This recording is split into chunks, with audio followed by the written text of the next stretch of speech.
அரக்கோணம் செங்கல்பட்டு இடையேயான 68 கிலோமீட்டர் தூர இரட்டை ரயில் பாதை திட்டத்திற்கு ரயில்வே அமைச்சகம் ஒப்புதல் அளித்துள்ளது. 993 கோடி ரூபாய் மதிப்பிலான இத்திட்டம் மூலம் சென்னை புறநகர் ரயில் சேவை மேம்படுத்தப்படும் என தெரிவிக்கப்பட்டுள்ளது. சென்னை கடற்கரை, தாம்பரம், செங்கல்பட்டு, அரக்கோணத்தை இணைக்கும் வகையில் அமையும் இந்த திட்டத்தால் ரயில் பயணிகளின் காத்திருப்பு நேரம் குறையும், ரயில் சேவையும் அதிகரிக்கும் என ரயில்வே அமைச்சகம் தெரிவித்துள்ளது. மேலும் இந்த வழித்தடம் மஹிந்திரா வேர்ல்ட் சிட்டி, ஸ்ரீபெரும்புதூர், ஒரகடம், இருங்காட்டுக்கோட்டை உள்ளிட்ட பல்வேறு முக்கிய பொருளாதாரம் மற்றும் தொழில்துறை மையங்களை இணைக்கும் என்றும் தெரிவிக்கப்பட்டுள்ளது.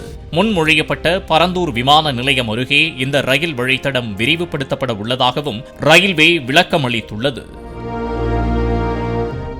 பிளே ஸ்டோர் மற்றும் ஆப் ஸ்டோரில் இருந்து பாலிமர் செயலியை QR கோடு மூலம் பதிவிறக்கம் செய்யுங்கள். செய்திகளை உடனுக்குடன் பெறுங்கள்.